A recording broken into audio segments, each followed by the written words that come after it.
የተጻፈው ነገር ላይ ታወራለህ አታወራም? ወደ ዓለም ሁሉ ሂዱ ወንጌሉን ለፍጥረት ሁሉ ስበኩ ይላል። እሺ ትክክል። እሺ ቀጥል ጥያቄ እኮ እንዴት ነው የሚድነው ንገረኝ። በቁጥር 16 መሰረት እንዴት ነው ሰው የሚድነው? ክፍሉ ያለ ያለው በዛው ክፍል መሰረት ያመነ የተጠመቀ ይድናል እኮ። ምን ማለት ደግሞ የሚጠመቀው የውሃ ጥምቀት እያለ አይደለም ክፍሉ።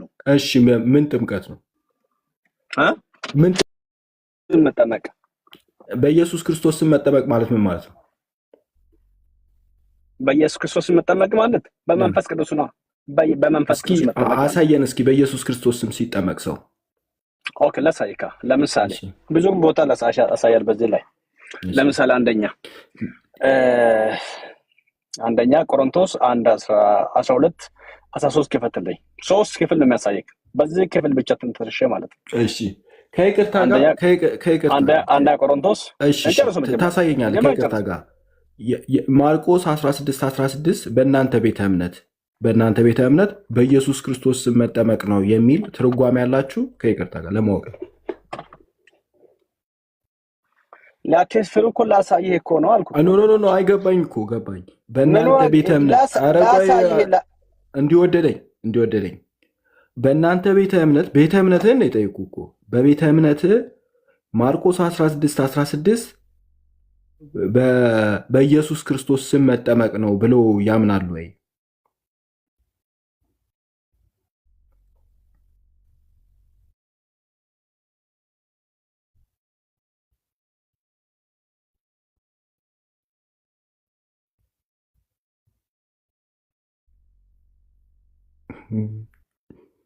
በቃ ይቅርታ አድርግልኝና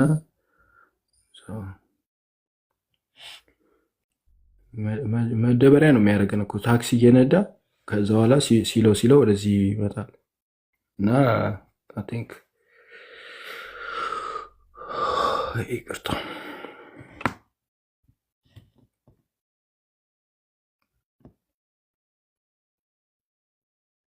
መጣ ተመለሰ። ከስተመር ወረደ እንዴ? ከስተመር ሲወርድ አስገብቼ ነበረ እንዲወደደኝ።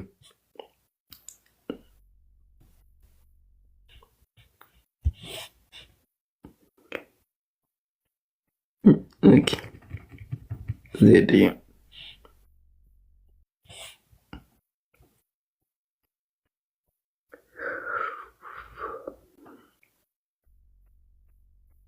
እየነዳ ነው እንዲወደደኝ።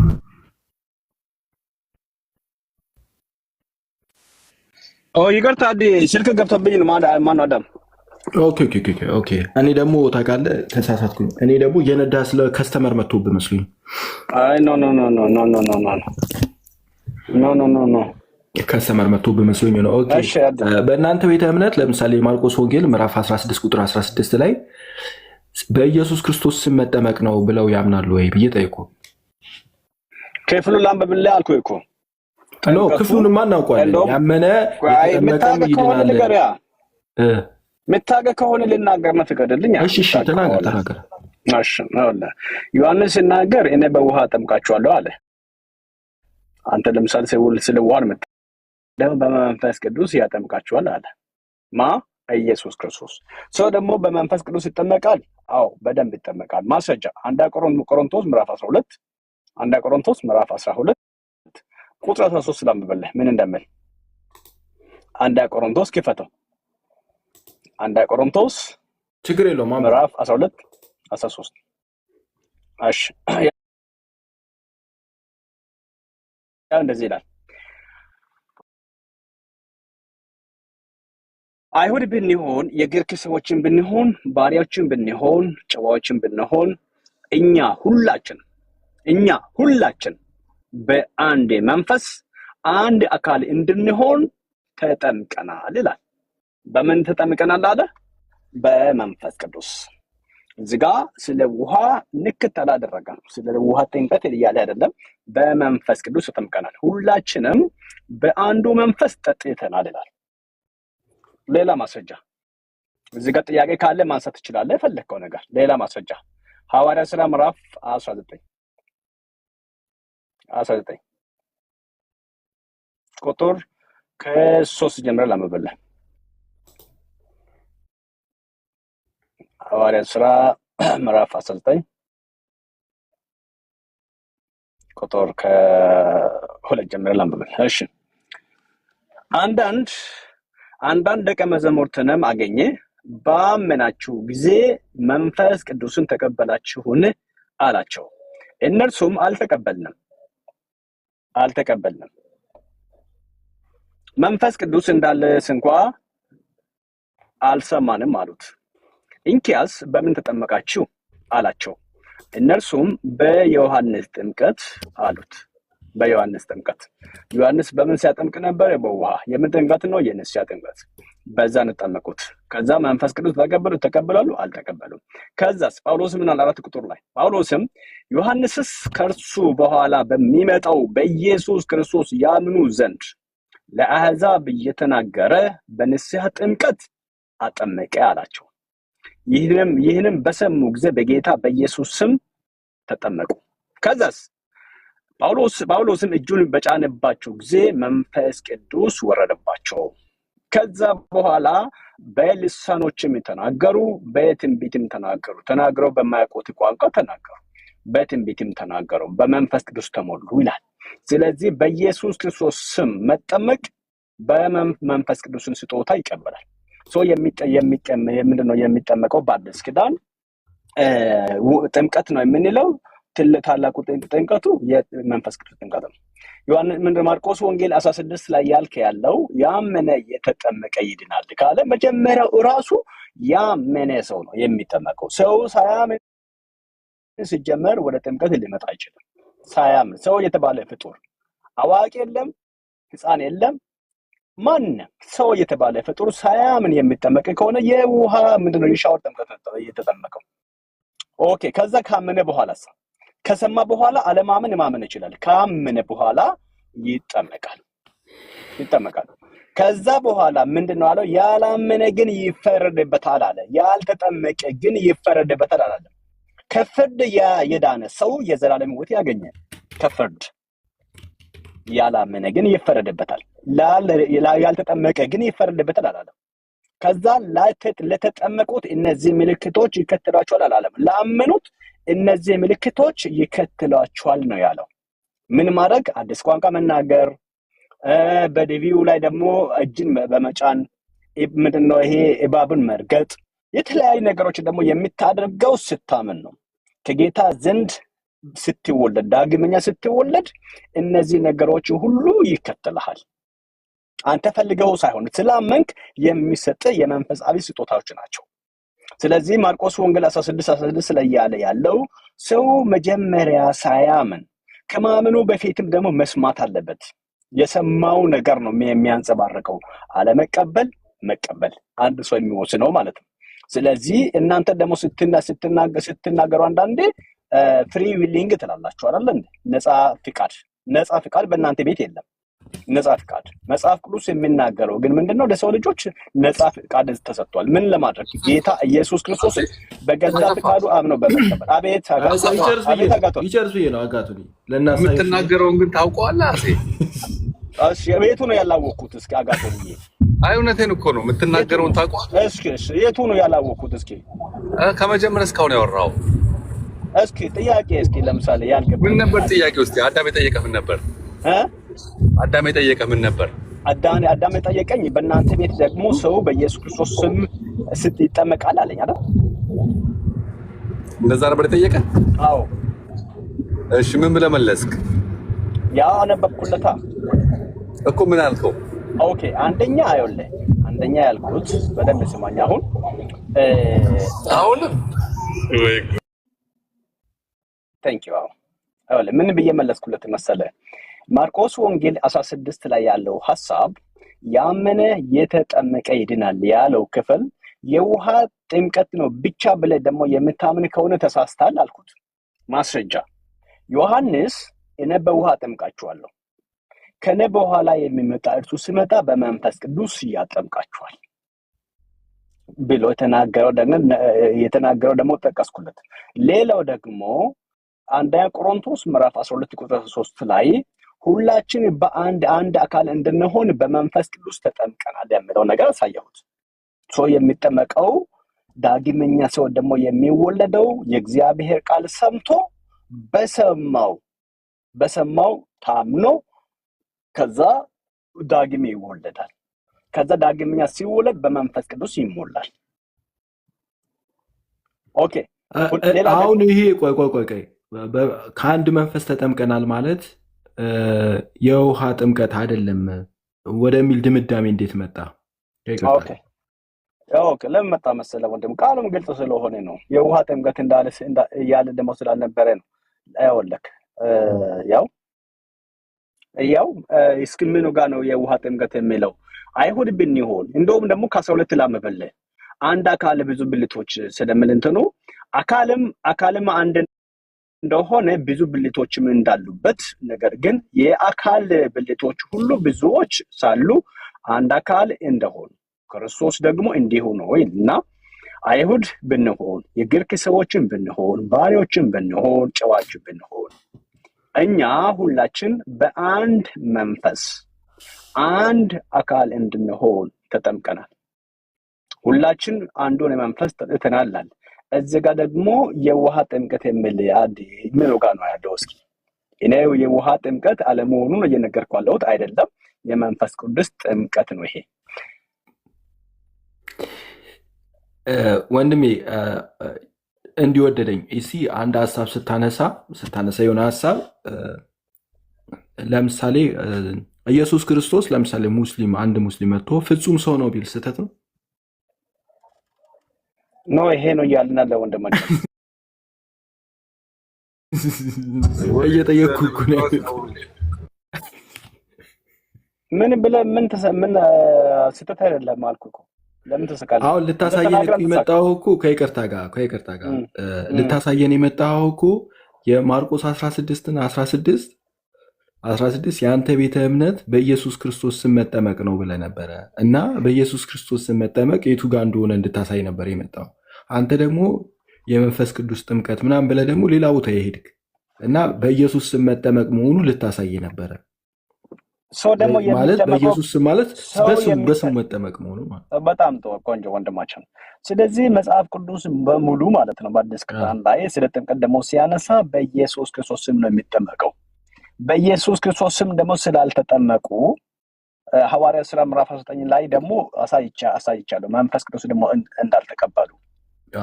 ለምሳሌ ሐዋርያት ሥራ ምዕራፍ 2:37 ላይ በኢየሱስ ንስሐ ግቡ ካለ በኋላ በኢየሱስ ክርስቶስ ስም ተጠመቁ ነው የተባሉት። ጥምቀት በኢየሱስ ክርስቶስ ስም ነው። በኢየሱስ ክርስቶስ ስም ስትቀበል ነው ጸጋው ወደ አንተ የሚመጣው። በጸጋ ደግሞ እኛ ካልገባን እኮ ቆይ እያምታታኸው እኮ ነው። ምን አምታታው? አንደኛ ፎርሙላ አለ አይደለ? በአብ በወልድ በመንፈስ ቅዱስ ስም እንዲጠመቁ የታዘዘ ፎርሙላ አለ አይደል? እሺ መጽሐፍ ቅዱስ ላይ ለምን የተጠመቁ ሰዎች ሁሉ በአብ በወልድ በመንፈስ ቅዱስ ስም ተጠመቁ የሚል ታሳያለህ ወይስ? አንድ ነገር ትሰማለህ? ከይቅርታ ጋር ቤተ እምነት ምን ብላ ነው የምታስተምረው? ጥምቀት በወልድ በመንፈስ ቅዱስ ስም አይደለም ብላ ነው የምታስተምረው ወይስ? በጣም ቆንጆ። አሁን ስማ፣ ተረጋግተህ ስማ። በጣም ቆንጆ ትልና ሌላ ቦታ ትሄዳለህ ወንድሜ። አልሄድም። እሺ መጀመሪያ ያነሳነውን ያጨረስንም። እሺ ላሳይህ። ስትጠመቅ ማቴዎስ 28 ላይ እንደተጻፈው ቃሉ እንግዲህ ሂዱና በአብ በወልድ በመንፈስ ቅዱስ ስም እያጠመቃችኋቸው ነው የሚለው ለአጥማቂዎች የተነገረ ትእዛዝ ነው። ሰዎች እንግዲህ መጽሐፍ ቅዱስ ላይ ደግሞ ሲጠመቁ መጽሐፍ ቅዱስ ላይ ደግሞ ተጻፈልን በኢየሱስ ክርስቶስ ስም ተጠመቁ የሚለው ቃል የምታገኘው። እሺ አሁን አረጋጋው። ይቅርታ እንትን ልልህ አለ እንዳረበድከው እኮ አረከኝ እኮ አንዴ። ምንድን ነው ግን? እሺ የሐዋርያት ሥራ ምዕራፍ 19 ላይ ያሉት ምንድን ነው ችግሩ? ለምንድን ነው እንደገና የተጠመቁት? በዮሐንስ ጥምቀት ስለተጠመቁ። በዮሐንስ ምንድን ነው ልዩነቱ? የክርስቶስ ጥምቀት ልዩነቱ እሱ ራሱ ሲናገር እኔ በውሃ ጠምቃችኋለሁ አለ። በዮሐንስ ጥምቀት መንፈስ ቅዱስ ደግሞ ሊቀበሉ ስላልቻሉ መንፈስ ቅዱስ አልተቀበሉም ነበር አይደል? በዮሐንስ ስለዚህ በኢየሱስ ክርስቶስ ስም ሲጠመቁ እንደውም እዛ መንፈስ ጋር ቅዱስን ላይ እዛ ክፍል አደየ ሁለት ተጠመቁ እኮ እንደውም ጥምቀት አንድ ትላላችሁ አይደል? እዛ ክፍል ላይ መንፈስ ቅዱስ ስላልተቀበሉ ሁለት ተጠመቁ። እነዚህ ሰዎች መጀመሪያ ተጠመቁ በውሃ ለንስሐ ነበር የሚያጠምቀው አይደል? አዎ። ስለዚህ በውሃ ነው የሚያጠምቀው። ይቅርታ፣ የአዲስ ኪዳን ጥምቀት ለምንድን ነው የምንጠመቀው? መንፈስ ቅዱስን ልንቀበል። ኦኬ፣ ልጅነት የሚያሰጥ ጥምቀት ነው አይደል? ዳግመኛ የምንወለድበት ነው። ወፍ የለም እሱ እንደዛ የሚል ነገር ዳግመኛ የምትወለድበት ምናምን የሚባል ነገር ዳግመኛ የምትወለደው ሰምተህ በእግዚአብሔር ቃል ነው የምትወለደው። የት አለ እንደዛ የሚል? የት አለ እንደዛ የሚል? የት አለ ዳግመኛ የምትወለደው ሰምተህ ነው የምትወለደው የሚል? የት አለ? ላሳይክ። አንተ ታሳየኛለህ። በጥምቀት ዳግመኛ ይወለዳል የሚል ቃል ታመጣለህ አንተ? ኖ ዳግመኛ የምትወለደው ስትሰማ ነው የሚለው። የቱ ጋር ነው ያለው? አለ። ላሳየህ። አሳይኝ። እሺ፣ ታንኪዩ። ስለዚህ ዳግመኛ ቃሉ ምናምን እንዳትል። ኦኬ፣ ሂድ። አይ ነው ምን እንደምታመጣ አውቃለሁ። አንደኛ ጴጥሮስን ልታመጣ ነው። ጎይድ እና ያለ ያዕቆብ ወንድሜ አሳዳርገኝ። ይቅርታ አድርግልኝና ይቅርታ ሲሰሙ ነው የሚወለዱት የሚለውን አሳይ። እሺ፣ ላሳይህ ወንድማችን። በጥምቀት ዳግመኛ ተወልደናል የሚሉ ሰዎች 100% ተሳስተዋል። 1:18 በ1:18 አውጣና አንብቡ። ይቅርታ። እሺ፣ ያው እንደዚህ ይላል። እንደው ከ6 ጀምሬ ላንብብልህ። 1:16 የተወደዳችሁ ወንድሞቼ ሆይ አትሳቱ፣ በጎ ስጦታ ሁሉ ፍጹም በረከት ሁሉ ከላይ ናቸው። በጎ ስጦታ ሁሉ ፍጹም በረከት ሁሉ ከላይ ናቸው። መለወጥም በእርሱ ዘንድ ከሌለ፣ መዞርም የተደረገ ጥላ በእርሱ ዘንድ ከሌለ ከብርሃናት አባት ይወርዳሉ ካለ በኋላ አለ 18 ላይ ነው የፈለኩት። ለፍጥረቱ የበኩራት አይነት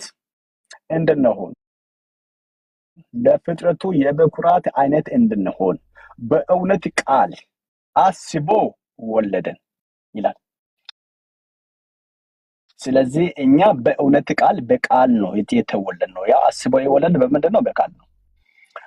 ቀደም ለምሳሌ አንተ ስለምታውቅ ነው ከዚህ በኋላ እንትን ስልና እዛ ደግሞ አንድ ጴጥሮስ ላይ ያለው አንድ ላንብብልህ።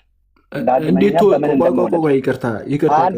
ይቅርታ አንዴ ቆይ ተረጋጋ። እንዴት ነው የተወለዳችሁት? በቃ አንድ ጊዜ ይቅርታ አድርግልኝ። በቃሉ እንዴት ነው የተወለዳችሁት? ከይቅርታ ጋር ሰምተን የት አለ ሰምተህ ተወለድክ የሚለው? አሳይሃለሁ። የት ጋር አለ? አሳይ ወንድሜ። ይኸውልህ ዝም ብሎ ወደዚህ ማምታታት አይደለም። ይቅርታ አድርግልኝ። ከተረት አላመጣልህም እኮ አድዬ ከእግዚአብሔር ቃል እያንዳንዱ እየፈታኝ ከአሁን በኋላ ሌላ ነገር ብትናገር ትወርዳለህ ከይቅርታ ጋር። አሁን ሰምተን ተወለድን የሚለው ቆይ ይቅርታ አድርግልኝ። ሰምተን ተወለድን የሚለው ከጴንጤ የበለጠ ከልት የለም። ሌላ ነገር ታወራላችሁ። ሰምተን ተወለድን የሚለውን አሳይ። እሺ፣ አንደኛ ምንድነው? ሮሜ 10:17 ላይ እምነት ከመስማት መስማትም በእግዚአብሔር ቃል ነው ይላል። መጀመሪያ እምነት የሚባለው ከመስማት ነው። ተወለድክ የሚል አለ። ኦኬ፣ ለምሳሌ መጀመሪያ ተሰማለ እዛ እሱን እኮ ነገር ደግሞ ሲፈልግ ጴጥሮስን አትንካኝ አልከኝ። እሱ ታምጣልኝ አልከኝ። ምን ላድርግልህ? ላንብብልህ። አንድ ጴጥሮስ አንድ ጊዜ ይቅርታ። አንድ ጴጥሮስ 1:23 ላንብብልህ። ቆይ አንድ ጊዜ ይቅርታ። የጠቀስከውን በሙሉ ሁሉም ቦታ እየሄድክ ስለሆነ አንደኛው ስትያዝ ወደ አንደኛው ትሄዳለህ፣ አንደኛው ስትያዝ ወደ አንደኛው ትሄዳለህ። ኦኬ፣ መጀመሪያ ሮሜን እንጨርስና ትሄዳለህ። ቆይ ሮሜ ላይ ሰምተህ ተወለድክ የሚል አለ። ኦኬ፣ እዛውም ደግሞ ላሳየሽ፣ ችግር የለውም። በደንብ ሰማሽ። አንተ አሰራሩ ደግሞ ለማጣመም ነው። ሆኖም ግን ደግሞ እኔ በተቻለኝ አቅም ደግሞ ላሳይክ። እሺ፣ እንደዚህ ይላል። ነገር ግን ሁሉ ለመስራቹ ቃል አልታዘዙም። 16 ነገር ግን ሁሉ ለመስራቹ ቃል አልታዘዙም። ኢሳይያስ ጌታ ሆይ ምስክርነታችንን ማን አመነ ብሏልና። እንግዲያስ እምነት ከመስማት ነው። እምነት ከየት ነው? ከመስማት ነው። ኦኬ፣ መስማትም በእግዚአብሔር ቃል ነው ይላል። ስለዚህ እምነት የምንለው ከመስማት የሚመጣ ነው። ያ መስማትም ከየት ነው ቢባል ከኤክስፖርድ ሳይሆን ከተረታ ተረት ሳይሆን ቤት ነው በእግዚአብሔር ቃል ሰው በእግዚአብሔር ቃል ደግሞ ሰምቶ አምኖ ከዛ ይወለዳል። ሰምቶ ያመነውን የታለ ሚለውን በፊት ሳሳያችሁ ነበር አይደል? ይቅርታ አድርጉልኝና መጽሐፍ ቅዱስ ይከፍቱና ሉተርን ነው የሚያነቡት። መጽሐፍ ቅዱስን ይከፍቱና ዝዊንግሊን ነው የሚያነቡት። መጽሐፍ ቅዱስ ከፍተው ጆን ካልቪን ሰምተህ ተወለድክ የሚለውን ነገር አሳየኝ። ይቅርታ ካሁን በኋላ ሰምቶ ተወለደ የሚለውን አሳይ። እሱን የፈለግኩት ሰምቶ ተወለደ። በትዕግስት እየጠበቅን ነው። ሰምቶ ተወለደ የሚለውን አሳይ።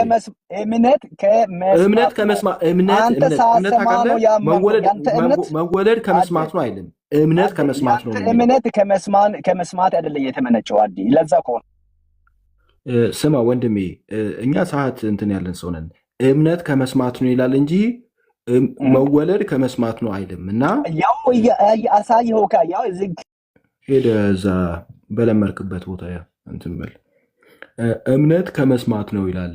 ከቁጥር 17 ጀምሮ ማንበብ ጀመረ እና በትዕግስት እያዳመጥ ነው ነበረና እንዴት እንደምትወለድ አሳየናለህ እንጂ እምነት ከመስማት ነው የሚለውን አሳየን አላለህም።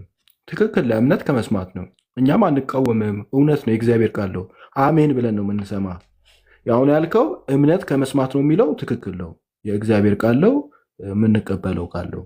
ግን ሰምተው ተወለዱ የሚል እንድታሳየ ነው የጠራነ። ሰምተው ቃሉን ሰምተው ተወለዱ የሚለውን እሱን አሳይን የተባልከው። ይቅርታ፣ በጣም ይቅርታ። ራስ መታት ያዛል ልጅ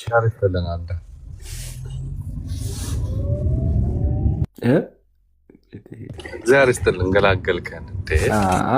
እንትን ራስ በራሱ ጊዜ እንዲጨርስ ብዬ ነበርና ራሱ ጊዜ ሰምቶ የመዳን መንገድ ብለህ ብትጠይቀው እሱ ራሱ 2000 እንትን አያመጣም።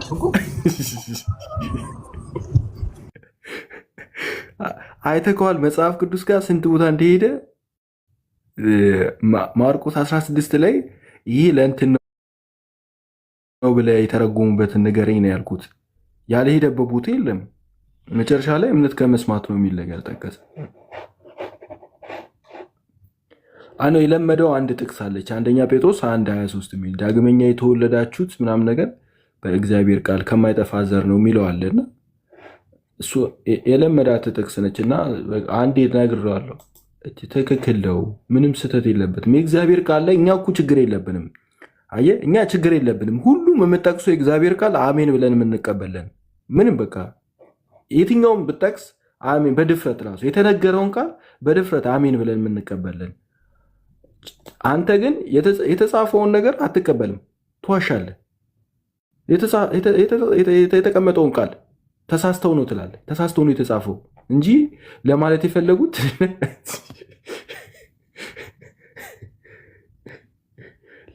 የፈለጉት ብለህ ተተረጉመዋለህና የተጻፈውን ነገር ትክዳለህ። እግዚአብሔር ይስጠው። ዜዶ ሰላም፣ ኤቨና ሰላም ብለናል። ሁላችሁም ሰላም በሉ። መሲ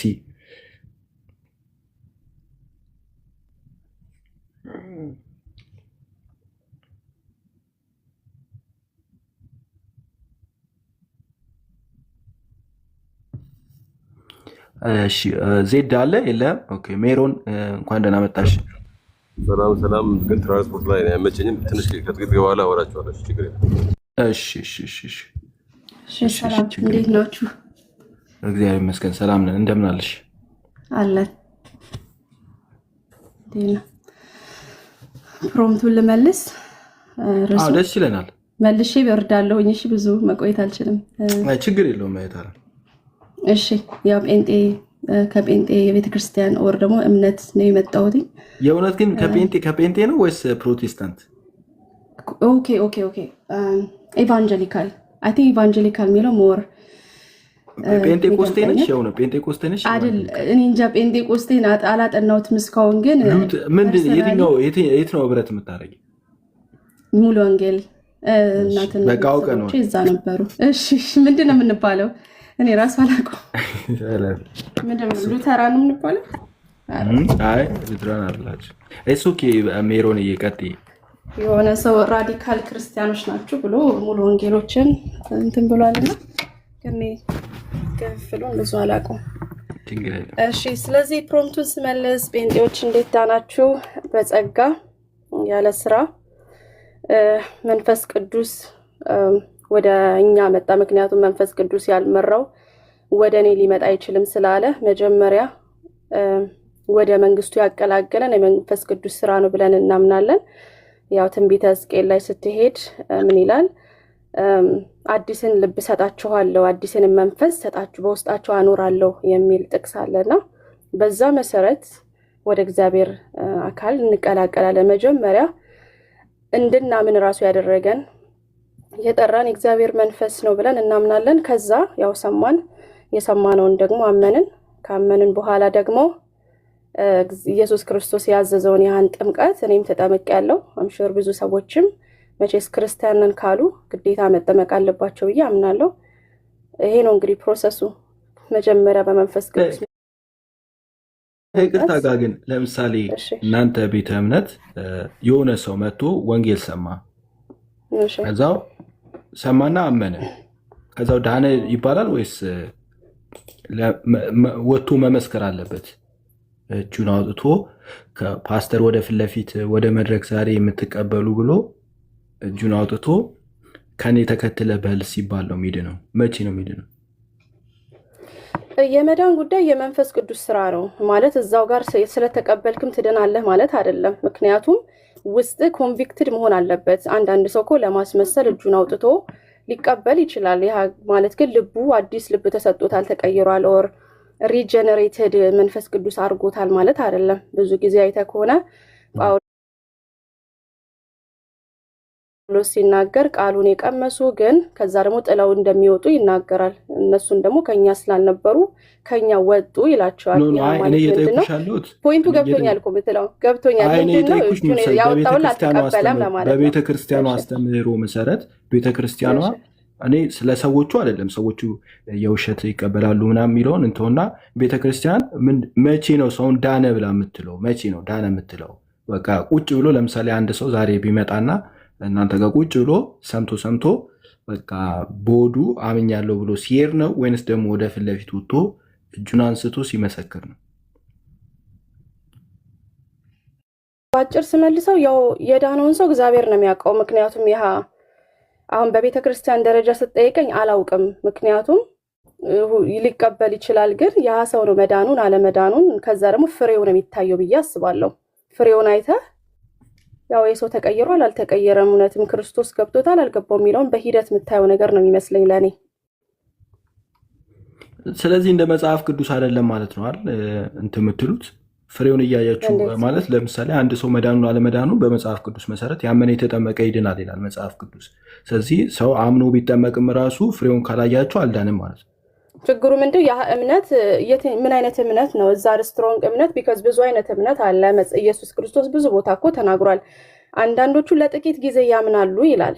የጥቅሱን የቱ ጋር እንደሆነ ባላቅም ዘር እንደተዘራና ግማሾቹ እንደውም በደንብ ተቀብለው የሚመስሉ ከዛ ግን የሆነ መከራ ሲበዛባቸው ጥለውት እንደጠፉ ይናገራል አይደል መጽሐፍ ቅዱስም። አንዳንዶቹ ግን በመልካም መሬት ላይ ወደቀው ይላል። ሰማ፣ አመነ፣ ያንን ደግሞ ከዛ ምን ይላል? ፍሬን አፈራ ይላል። ስለዚህ እንዴት ነው የምታውቀው ሰው እንደዳነ ስትል ፍሬን ሲያፈራ ነው። እኔ እኮ አንቺ እኮ ስለ አንቺ እኮ ናናል ቤተክርስቲያኗ ምን ብላ ነው የምታስተምረዋል? ለምሳሌ ሰው ይህንን ሲያደርግ ይድናል ብላ ነው የምታስተምረው ወይስ ደግሞ በቃ አናውቀውም ምን መዳኑ አለመዳኑ መንፈስ ቅዱስ ነው የሚያውቀው ብላ ነው የምታስተምረው? መንፈስ ቅዱስ ነው የሚያውቀው። ምንድነው አሁን ያ ሰው ድኗል ብላ የሆነ ሰርቲፊኬት አትሰጥህም። ቢካዝ እንዴት ታውቃለች? ትክክል። እኔም ራሱ በጣም ግራ ይገባኝ ነበር ብዙ ጊዜ። ስለመለሽልን እግዚአብሔር ይስጥልን። አረ ችግር የለውም። ምክንያቱም እንዳለው ነው ክርስቶስ ቃሉ ይዘራል፣ አንዳንዱ ለጥቂት ጊዜ ይቀበለዋል፣ ከዛ ግን ምንድነው እሾህ ያንቀዋል፣ አንዱ ደግሞ በድንጋይ ውስጥ ይቀበራል ይላል። ይሄ እኮ ጊዜ ይፈጃል እኮ እንዲህ ሊሆን። ስለዚህ የድህነት አስተምሮ የላትም ብል መጥፎ ስህተት ነኝ ከይቅርታ ጋር ሙሉ ወንጌል የድህነት አስተምሮ የላትም። ምክንያቱም እንዲህ ሰው ይዳን አይዳን የማታውቅ ከሆነ የድህነት አስተምሮ የላትም ማለት ነው። ስራው የመንፈስ ቅዱስ ነው ብዬ አስባለሁ። ምክንያቱም ኮንቪክት የሚያደርገው የሚለው ቤተክርስቲያን ትናገራለች። እናንተ ደቀ መዛሙርት ያድርጋችሁ እያጠመቃችሁ ብሏል ክርስቶስ። ግን ስራውን የሚሰራው መንፈስ ቅዱስ ነው። ገባ? እንደዛ ነው ማምነው።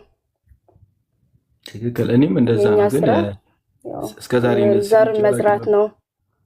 ዘርን መዝራት ብቻ ነው እኛ የምንችለው እንጂ ያ ሰው ተነስቶ ከሃዲም ሊሆን ይችላል እኮ ተነስቶ የሆነ ታይም ላይ ከአመታት በኋላ ያው ማንተ ያው ተቀብሏል ብለህ አስጠምቀኸውም ውስጡ ግን አልተቀየረም። ስለዚህ አንተ የምታውቀው መጠመቁን ነው። ስለወደነዋል ስትል ያ ሰው ሄዶ ሊክድ ይችላል። ያ ማለት እውነተኛ እምነት አልነበረውም። ስለዚህ ለምሳሌ አሁን ልበልሽና ቆይ እናንተ ቤተክርስቲያን ለምሳሌ 1000 ሰው አለ ብለን እናስብ። 1000 ሰው አንቺ ሁሉን አዋቂ አይደለሽም አይደለ? ሁሉን ቤተክርስቲያናችሁም ያሉት ሁሉም ሰዎች ሁሉን አዋቂ አይደሉም አይደለ? ሁሉን አዋቂ አይደሉም። ኢቭን ፓስተርም ቢሆን ማንም ሰው ቢሆን እናንተ ቤተክርስቲያን ያሉት ማንም የሰውን መጨረሻ የሚያውቅ ሰው ማንም የለም ከእናንተ መካከል ማለት ነው። ከእናንተ መካከል አንድም ሰው የአንድ ሰው እዛ ቤተክርስቲያናችሁ የሚገኘው ሰው መጨረሻ የሚያውቅ የለም። ስለዚህ ነገ መካዱ አለመካዱ ካላወቃችሁ እንደሚክድ እንደማይክድ ካላወቃችሁ መዳኑም አለመዳኑም አታውቁም አይደል? እንዳልኩ ነው። ፍሬውን አይተ ነው እንዳልከው ሊያ ሰው ሊያገለግል ይችላል። ይሁን ፍሬውን ራሱ አይተሽ ራሱ አውቆ በቃ መንፈስ ቅዱስ ብቻ ነው እንግዲህ እግዚአብሔር ራሱ ነው ይሄንን የሚያውቀው። ማን እንደዳነ የሚያውቀው እግዚአብሔር ብቻ ነው። ምክንያቱም ሰው የውጭን ይመለከታል፣ እግዚአብሔር ግን የልብን ያያል ይላል መጽሐፍ ቅዱስ። ስለዚህ እንዴት እናውቃለን ውስጡ? ትክክል። አይ እኔም ይገባኝ መሰለሽ አሁን እዛ ቦታ ላይ ኢቭን ራሱ እኔ እንጃ ሌላ ነገር አልበል፣ ግን አሁን መዳናቸው አይታወቅም። መጨረሻቸውን አይታችሁ ነው ላይክ መጨረሻው ታይቶ ሰው የመጨረሻው ነገሩ ታይቶ ነው እንጂ መዳኑን ማወቅ አይቻልም ያልሽኝና እግዚአብሔር ይስጥልኝ። የምትጨምሪው ነገር ካለ? አይ የምጨምረው ነገር ብቻ ሳይሆን አይ ቲንክ አንድ ጥቅስ ማንበብ ፈልጌ ነበር። ቲቶ 3 ላይ ምዕራፍ 3 ላይ ምን ይላል? ያን መንፈስ በጸጋው ጸድቀን በዘላለም ሕይወት ተስፋ ወራሾች እንደሆንን በመድኃኒታችን በኢየሱስ ክርስቶስ በእኛ ላይ አርፎ አፈሰሰው ይልና አክቹሊ ቁጥር 5 ነበር ማንበብ የነበረብኝ። እንደ ምሕረቱ መጠን ለአዲስ ልደት በሚሆነው መታጠብና በመንፈስ ቅዱስ በመታደስ አዳነን እንጂ እኛ ስላደረግነው በጽድቅ ስለነበረው ስራ አይደለም ይላል። አሜን። አጭር አሜን። ምን ማለት ነው መሰለህ? ይሄ ማለት ይሄ ብዙ ጊዜ አይቀበሉትም። አንቺ ትቀበያለሽ? ለምን ደሞ አይቀበሉት? ለምን? ቢካዝ ምን እንደሚል ታውቂያለሽ? እንደ ምሕረቱ መጠን ይላል። እንደ ምሕረቱ መጠን ለአዲስ ልደት። አዲስ ልደት ማለት ዳግመኛ መወለድ ማለት ነው አይደል? አዲስ ልደት የሚባለው ዳግም የምንወለደው ማለት ነው። በሚሆን መታጠብ እያለ እየተናገረ ያለው ስለ ጥምቀት ነው እየተናገረ ያለው እና በመንፈስ ቅዱስ መታደስ በመንፈስ ቅዱስ ታድሰን ነው ምን ይሆን ነው የጸደቅ ነው ጀስቲፋይድ የተደረግ ነው ታድሰን ተቀድሰን ነው ጀስቲፋይ ነው። እና ብዙ ጊዜ በፕሮቴስታንቶች ኖ እንደዚህ ሳይሆን ታድሰን ተቀድሰን ሳይሆን የጸደቅ ነው በቃ እንትን ብቻ ነው። ይሄ የኮርት ሎዋል አይደለ? ሰዎች ጋር ኢንቮልቭ አያደርግም። ከሰዎች ውጪ ነው። ይሄ ነገረ ድህነት ከሰዎች ውጪ ነው። በእግዚአብሔር ጭንቅላት ውስጥ ብቻ ድነናል ብለን ነው። ይሄ ሰው ይታደሳል ብለው አያምኑም። ጀስቲፊኬሽን ላይ ይሄን አታውቂም? ማመን አለባቸው። ለምን መሰለህ? የመንፈስ ቅዱስ ፍሬ የሚባል ነገር አለ። እሱን ፍሬያቶች በህይወት ላለማድረግ እስኪ ሄደሽ ጠይቂያቸውና በወይን ጠጅ አትስከሩ ቆይ ይላል። በመንፈስ ቅዱስ ታደሱ ደግሞ ተሞሉ እያለ መሞላት እኮ ማለት መታደስ ነው። መጽደቅ ላይ ሄደሽ ጠይቂያቸው እስኪ። ቤተ እምነትሽ ሂጂና ቤተ እምነትሽ ላይ ስንጸድቅ እንታደሳለን እና አንታደስም ብለሽ ጠይቂያቸው። ስንጸድቅ ጀስቲፊኬሽን ላይ እንታደሳለን አንታደስም ብለሽ ጠይቂያቸው። ምንድን አንተ ለራሴ ነው ልጅ መታደስ ሲባል ምንድን ነው ያንተ? መታደስ ማለት ዳግም መወለድ ማለት ነው። እኛ ቤተ እምነት በዳግም መወለድ አያምንም። ኖ ያምና። ጀስቲፊኬሽን ላይ ግን ያየሽው እዚህ ጋር መጽደቅ ይላል አለ። ስላደረግን በጽድቅ ስለነበረው ስራው አይደለም እያለ እንዴት እንደምንጸድቅ ነው የሚናገረው እዚህ ቦታ ላይ። እንዴት ጻድቅ የምንባለው ታድሰን። ጀስቲፊኬሽን ማለት መጽደቅ ጀስቲፋይድ መደረግ ማለት ምንድነው? ከኩናኔ ደግሞ አንድ ነገር ጀስቲፊኬሽን ሲሰጥህ ማለት ነው። እነሱ ብዙ ጊዜ አሁን ለምሳሌ ስለ ጀስቲፊኬሽን ሲወራ እኛ እንታደሳለን፣ እንጸድቃለን፣ እንቀደሳለን የሚለው ነገር አይደለም የሚነገረው። ጀስት ብቻ ስለ ኩነኔ ከፍርድ ስለማምለጥ ብቻ ነው። ከፍርድ አምልጠናል አይፈረድብንም ምናምን ብቻ የሚለው ነው ኢንፈሳይዝ የሚያደርጉት። አይ መታደስ አለብህ፣ መሞላትም አለብህ። ኦቨር ኤንድ ኦቨር አጌን በመንፈስ ቅዱስ መሞላት አለብህ። አለዛ የሰይጣን ሰለባ ትሆናለህ። ያው በብዙ ቅጣቱን በምድር ላይም ታሳልፋለህ። ሁለተኛ ነገር ደግሞ ስራ ተቃጥሎ ባዶ ይሆንብሃል ማለት ነው። በመታደስ በመንፈስ ቅዱስ ማትችል ከሆነ አይ ዶንት ኖ ከጀስቲፊኬሽን ጋር አላያያዝኩትም፣ ግን አየዋለሁ ይሄን ጥቅስ በደንብ። አንድ ልጠይቅ የፈለኩት ነገር ግን አዘ ኦርቶዶክስ እንደመሆነ ከኢየሱስ ክርስቶስ አጠገብ የተሰቀለው ሰውዬ እንዴት ነው የጸደቀውና የዳነው ብለህ ታምናለህ? ያ ሌባው ይሲ አንድ ነገር ስታነሺ የሆነ ለምሳሌ የሆነ ዛሬ ለሆነ ሰውዬ ኤግዛምፕል ስሰጠው ነበር።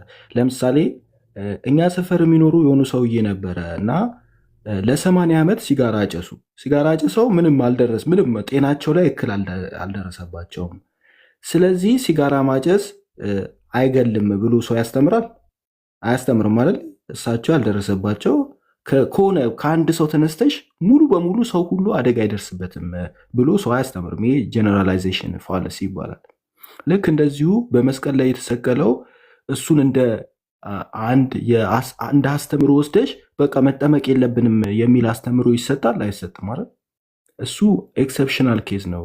በብሉይ ኪዳን የሞተው ራሱ ገና ከክርስቶስ ሞትና ትንሣኤ ጋር የምንተባበርበት ጥምቀት አልተሰጠም ነበር። እሱ እዛ በቀኝ በተሰቀለ ጊዜ ጥምቀት እኮ ከክርስቶስ ሞት እና ትንሣኤ ጋር መተባበር ነው አይደለ?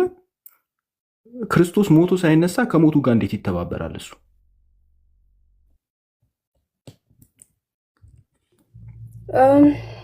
ከዛ ካለንማ እኮ ብሉይ ኪዳን ላይ ራሱ የዳኑት ሰዎች እንዴት ነው የዳኑት? በክርስቶስ አይደል እንደ የዳኑት እነሱ በክርስቶስ ነው የዳኑት። ግን በጥምቀት ያለውን አሁን የተሰጠንን ጸጋ የዛኔ በእንትኑ አይደለም በዚህ እኩል አለ። በብሉይ ኪዳን የነበሩትን በሙሉ ልክ በእኛ መንገድ ካልሆነ ሁሉ ነገር እንደኛ ኤግዛክት ሴም ካልሆነ ካላልሽ በስተቀር ክርስቶስ ይሄ ጥምቀት የአዲስ ኪዳን ጥምቀት ሲሰጠን ክርስቶስ ሞቶ ከተነሳ በኋላ ነው አይደል? ይህንን ትእዛዝ የሰጠው ለሁሉ ሂዱ ወደ ዓለም ሁሉ ሂዱ ብሎ የነገራቸው እኮ ከትንሣኤ በኋላ ነው።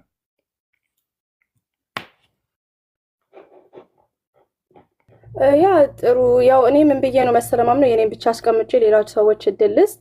ምን ብዬ አምናለሁ?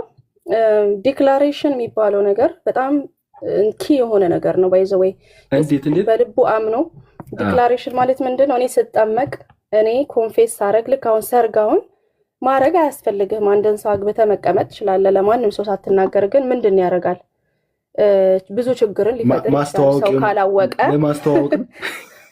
አዎ ካላስተዋወቀው ምን ይሆናል? ኦኬ አንተ አሁን ታግባ አይታወቅም። ስለዚህ አንድ ሰው መጥቶ ለትዳር ሊጠይቅህም ይችላል።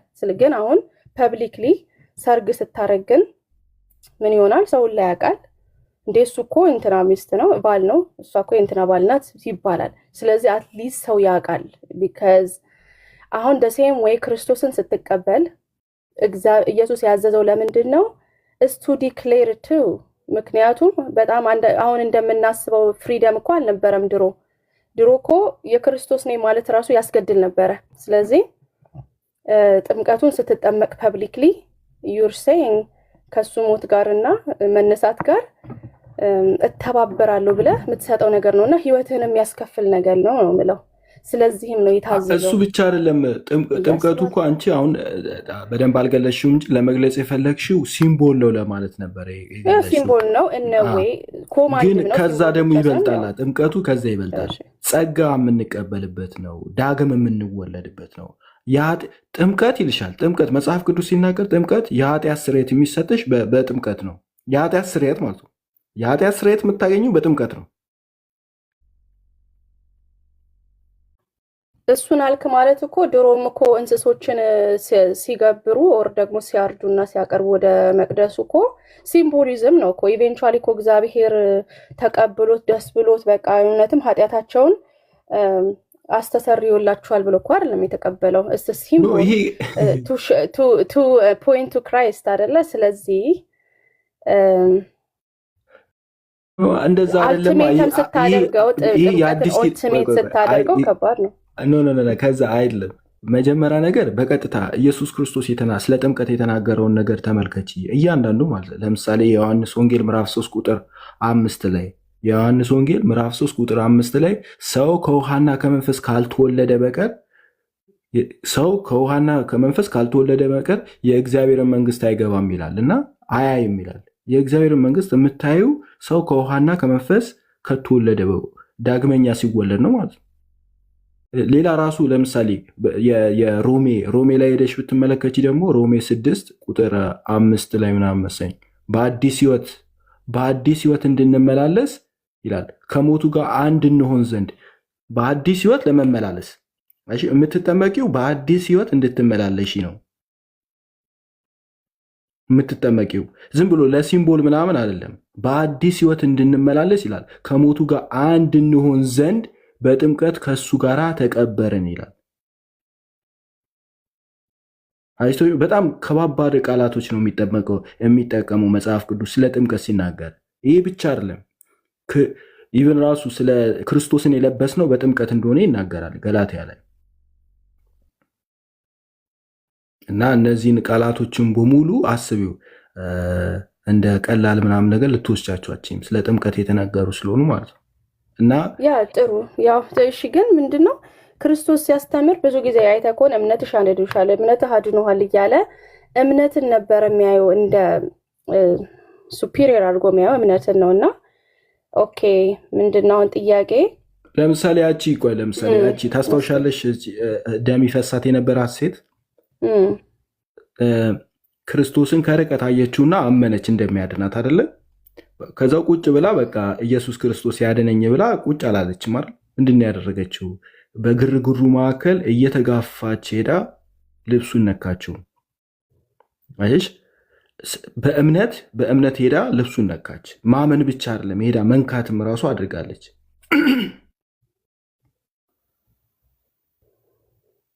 አዎ እኮ እምነቷን እኮ ነው የሚያሳየው አይደል? ሄዳ መንካቷ። ልክ አብርሃም ልጅህን ስጠኝ ሲለው ኦኬ ሄዶ እኮ ተሸክሞት ወስዶ ተራራ ላይ እኮ አስቀረበ። ግን መጽሐፍ ቅዱስ ሲናገር ግን አብርሃም ስላመነ ጽድቅ ሆኖ ተቆጠረለት ይልሃል። እናት አሳልፎ እግዚአብሔር ነው እንደ መስዋዕትን ያዘጋጀለት። ግን ያው የመታዘዙን ማሳያ ነው። 3 ጊዜ አብርሃም ጸድቋል። 3 ጊዜ። አንደኛ ከቤቱ ሲወጣ ከቤቱ እግዚአብሔርን አምኖ ቤተሰቡን በሙሉ ትቶ እግዚአብሔርን አምኖ እግዚአብሔር ውጣ ሂድ ሲለው አገርን ትተህ ሂድ ሲለው እግዚአብሔርን አምኖ ከቤቱ ወጣ። ምዕራፍ 12 ላይ ዘፍጥረት 12 ላይ። ከዛው ጸደቀ የተባለው ደግሞ ምዕራፍ 15 ላይ ነው። አብርሃም አመነ ጽድቅም ሆኖ ተቆጠረለት የተባለው ማለት ነው። የኪዳን ቃል ሲሰጠው ዘር እንደ ሰማይ ከዋክብት እንደ ምድር አሸዋ ይበዛል ሲባል ያንን ቃል አምኖ የዛኔም እንትን አለ ጸደቀ ተብሎ ተነገረን። ድጋሚ ደግሞ ልጁን በመሰዊያ ላይ ባቀረበ ጊዜ የዛኔም ደግሞ ጸደቀ ተብሎ ተነገረን። አይሾ አብርሃም 3 ጊዜ ጸደቀ። 3 ጊዜ። አንደኛው ልጁን በመስዋዕት አድርጎ ሲያቀርብ፣ ሌላኛው ደግሞ እግዚአብሔር ኪዳን ሲሰጠው ያንን አምኖ ሲቀበል፣ በእምነት ሲቀበል የዛኔም ጸደቀ። እግዚአብሔርን አምኖ ከቤቱ ሲወጣም ጸድቋል። በእግዚአብሔር ፊት ትክክለኛ ነገር አድርጓል። እሺ ጥሩ። ያው ለሚሰሙት ያው መልስ ነው። ይቅርታ 1 ሞር አለችኝ ወር 2 ከዛ እንትን ላለው ያንተ መልስ ለማወቅ ነው። ትልቁ ፌመሱ ጥቅሳችን ዮሐንስ 3:16 በእርሱ የሚያምን ሁሉ ብሎ ለምን እዚህ ጋር ጥምቀትን አላረግም ብለህ ታስባለህ? ዮሐንስ 3 ከላይ እኮ ሲጀምር 5 ላይ አለ። 3 እኮ 3 ሲጀምር ከ18 አይደለም የሚጀምረው አይደል? አዎ እኮ ምንድነው እዚህ ጋር ዋናው ግን እምነት ዘላለማዊ ህይወት የሚገኘው ግን ብሎ ያለው እዚህ ጋር አውዱ ነው የምናየው። ይኸውልሽ 3 ሲጀምር የዮሐንስ ወንጌል ምዕራፍ 3 ሲጀምር መጀመሪያ 1 2 እያለ 18 ላይ የሚደርሰው ቁጥር 3 5 ላይ ስለ ጥምቀት ተነግሮ ነው። ስለ ጥምቀት ተነግሮ ከዛ ደግሞ ስለ እምነትም ደግሞ ማብራራት ጀመረ ማለት ነው እኮ። ይሄ ታዲያ እንትንን አያሳየንም? ያው እግዚአብሔር ትእዛዝ እንደሚያቀርብ ግን ዋናው መዳኛው መንገድ ግን ማመን እንደሆነን አያመለክትም? ምክንያቱም አንድ ነገር ሪኳየር ሆነ እምነት አያስፈልግም ሳይሆን ሪኳየርመንቱ እምነት ብቻ መሆኑን ወይ ከዛ ደግሞ ያኛው ትእዛዝ ኦቢዲየንስ ለአንድ የሆነ ነገርህ መገለጫ እምነትን ማጽደቂያ ነው ብለህ አትልም? ለምን ለሰይ አሁን ክርስቶስ መሞቱን በአፍ ብትመሰክር ይላል because it's a requirement ገባ? እንደዛም ብለሽ እኮ አታምኝም። አሁን ያንቺ ይቅርታ ያንቺ የኛ ያልበለና እንደዛ ብለሽ ራሱ እኮ አታምኝም። ምክንያቱም አሁን አንቺ ሰው በልቡ አምኖ ሲል ነው መዳን የነበረበት። በእምነት ነው የሚዳነው ስላልሽ ሰው በልቡ አምኖ ይላል አይደል? በአፉ መስክሮ ነው የሚድነው የሚለው። ቀጥሉ። አንቺ ደግሞ የምትይው ደግሞ ሲያምን ነው የሚድነው ትያለሽ። መጽሐፍ ቅዱስ ደግሞ ሲመሰክር ይድናል ይላል።